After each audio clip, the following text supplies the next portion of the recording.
Ahora vamos a compartir con las y los oyentes, en este caso le hicimos algunas preguntas sí a Danilo Antón. Danilo Antón es geólogo, geógrafo, es docente, también es escritor en Uruguay, y consultamos justamente para ver sobre este tema de la sequía que está golpeando muy fuerte lo que es el litoral y el centro sur del Uruguay, particularmente, afectando incluso la posibilidad incluso de tener en los próximos días o no tener agua potable en zonas del departamento de Canelones, como también en la propia Montevideo en los próximos días. Así lo anunció OCE, que es la empresa de agua potable pública del país. Pensamos que además, bueno, hay cosas pendientes. Tabaré Vázquez había dejado un plan, un proyecto, sí, para justamente pensando en prevenir estas situaciones y pensando en lo importante y la vitalidad que significa el agua potable, el proyecto de Casupás, y bueno, un proyecto que estaba ya prácticamente con financiamiento para poder hacer una represa, para poder prevenir situaciones como las que se podían suscitar a futuro, que efectivamente hoy están pasando. Hoy estaría terminada ese proyecto, y esto se lo dio en mano Tabaré Vázquez, sí, en el momento de transición, a Luis Lacalle Pou, que eligió específicamente por lo que es el proyecto Neptuno, que ni más ni menos que privatiza el agua potable, algo que igual está prohibido por la propia ley de Cuenca en el Uruguay. Pero vamos en este caso a conocer sobre las preguntas que le hicimos a Danilo Antón, el geólogo, profesor, docente de la universidad, y le preguntamos sobre ¿a qué atribuir la sequía? ¿Sí? Le preguntamos para poder entender, ¿sí?, a qué es atribuible y si esto es algo que se puede dar de manera reiterada en los próximos años en Uruguay. Escuchamos la primera parte de Danilo Antón.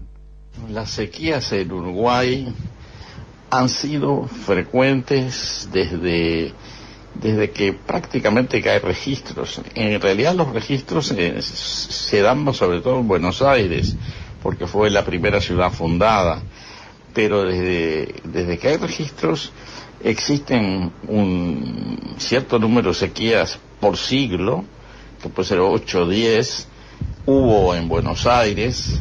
Tuvieron mortandades de ganado en el siglo XVII, en el siglo XVIII, tuvieron que traer ganado de la banda oriental, en donde también había sequía, pero lo que pasa es que no había gente, entonces se podía hacer.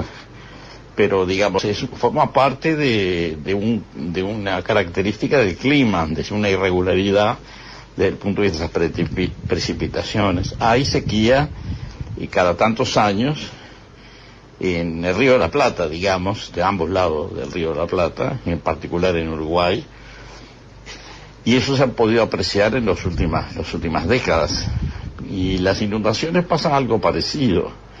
Digamos, el clima se define a lo largo de 20 o 30 años, 40 años o 50 años, y ahí se va conociendo las irregularidades que son normales en el clima. Que en este caso, en el Río de la Plata, hay una cantidad de sequías por siglo, y también hay una cantidad de inundaciones, algunas menores y otras muy importantes, que se dan cada 20, 30, 50 años. Esto no hay ningún, digamos, influencia humana que pueda influir en el caso de las sequías. En el caso de las inundaciones sí, porque puede estar relacionado con el manejo de la tierra, el manejo del suelo, el tipo de cultivos, la forestación, etcétera. Ahí está, ahí pasaba entonces la primera parte de Danilo Antón. Le preguntábamos si en este caso se puede prevenir, si se puede hacer algo para morigerar los efectos de la sequía o de las inundaciones. Esto nos respondía Danilo Antón. Sí, se pueden hacer muchas cosas para que la sequía no tenga impacto tan fuerte. El primero es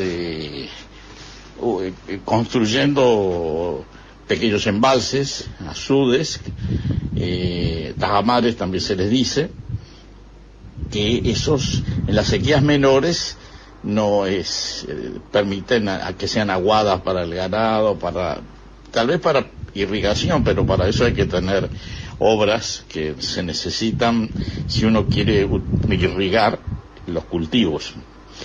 En el caso de la ganadería es mantener provisión para las aguadas.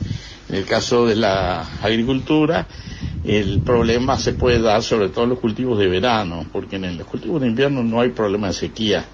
El trigo, por ejemplo, cebada, que son cultivos de invierno, el problema es el contrario, demasiada lluvia, demasiada humedad. Pero en los cultivos de verano, que en este caso son sobre todo el maíz, la soja, también puede haber problemas, y eso se pueden resolver con obras de irrigación. Eso también se puede. También hay acuíferos, que se puede acudir a los acuíferos para tener las aguadas y tener las obras de irrigación. Hay una cantidad de recursos que se pueden hacer. Todo eso requiere inversiones en cada uno de las empresas productoras, agrícolas, ganaderas, y también inversiones a nivel del Estado, que puede subsidiar ciertas obras o promover ciertas obras, otorgar créditos. Sí se puede. Eso es posible en Uruguay, perfectamente es posible, pero no se ha hecho en todas partes. Se hace, por ejemplo, para irrigar el arroz, que es el principal cultivo que es irrigado en Uruguay. Los demás prácticamente no hay irrigación. Que se podrían irrigar, que sería la soja y el maíz sobre todo. En cambio, en el invierno no es problema. O sea que la irrigación y la sequía en invierno no son problemas mayores. A veces puede haber algún déficit de lluvia, pero en general no habría problema. Y en la ganadería es para las pasturas. La sequía afecta a las pasturas y ahí se puede cultivar forraje como alfalfa, y con ese forraje podemos alimentar al ganado, que esa es una medida que se puede tomar. Eso requiere inversiones también, requiere alguna infraestructura para guardar el forraje mientras no se utiliza, o sea que sí es posible y no se ha hecho en realidad. No se ha hecho lo que se necesita, tanto como se necesita. Ahí está clarísimo Danilo Antón, precisamente hablando sobre qué cosas se pueden hacer, sí, bueno, evidentemente hay un montón de cosas que se pueden hacer, hay algunas que se hicieron, sí, pero evidentemente todavía no alcanza para morigerar los efectos de esta sequía que es bastante intensa desde hace ya varios meses que viene con la falta de lluvias, sobre todo en el centro y sur del Uruguay. Particularmente estamos hablando de eso. Vamos a la última parte de Danilo Antón para conocer más su pensamiento. Le preguntamos por qué existen en Uruguay varias leyes. Estamos hablando de la ley de cuencas, que habla de la protección justamente del uso del agua, también la ley de ordenamiento territorial, que particularmente tiene que ver con la decisión política del Uruguay de proteger algunas áreas para determinados cultivos o determinar en qué lugares del Uruguay se hace determinado cultivo.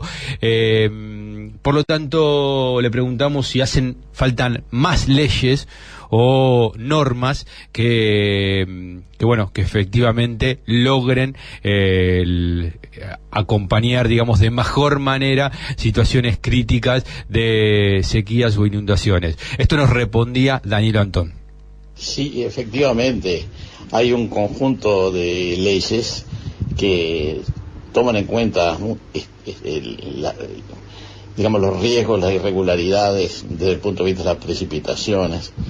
Y hay una ley de aguas que ha sido aprobada, en donde se supone que se crearán comisiones regionales o locales para manejar las cuencas, o también existe la ley de ordenamiento territorial, y por supuesto se pueden aprobar otras leyes o no que complementen las que ya existen. Pero otra cosa son las políticas que se pueden aplicar efectivamente. En este caso se mencionan las empresas forestales, que tienen que ver porque influyen en la gestión hídrica de diferente manera dependiendo del tipo de empresas forestales de que estemos hablando, o las grandes empresas, empresas agropecuarias. El manejo de los predios desde el punto de vista hídrico importa, pero también un tema cultural, que no es fácil desarrollar políticas cuando hay una cultura establecida, una cultura productiva establecida, y además el tema que se relaciona con el manejo de las aguas para el abastecimiento urbano. Ese es otro problema, en general es un problema muy complejo que no basta, no se puede resolver simplemente con ordenamiento jurídico, sino que también hay que tener claro las estrategias para cada momento concreto, sobre cómo fueron las precipitaciones ese año, el año anterior, y además en diferentes zonas del país las medidas que hay que tomar son diferentes. En suelos superficiales, por ejemplo, el basalto se tiene que manejar diferente a lo que se maneja en los suelos arenosos de Río Negro o de Soriano, por ejemplo, o en los suelos arenosos de la costa rochense. Hay una necesidad de tener en cuenta la geología, los diferentes sistemas de suelo existentes, para aplicar criterios que resuelvan el problema del agua cuando este problema exista. Pero el ordenamiento jurídico ayuda, muchas cosas se pueden hacer, pero si no se aplica, porque el control del ordenamiento jurídico no es fácil de asegurarse de que todos los predios, todos los empresarios, todos los establecimientos cumplen con los criterios y los requisitos previstos. En realidad no pasa a veces y generalmente es difícil de controlar. O sea, hay una serie de problemas que se relacionan con eso. Las políticas de aguas en general requieren una cultura específica, no solo en los empresarios o los burócratas que se dedican a ese tema, que controlan ese tema, sino también los políticos, que tienen que tener una cultura desde ese punto de vista, un aprendizaje que se necesita y que todavía no existe, porque ese tipo de temas no se enseñan, y se enseñan poco en la universidad también, debemos decir, ¿no? Hay una cantidad de cosas que están pendientes.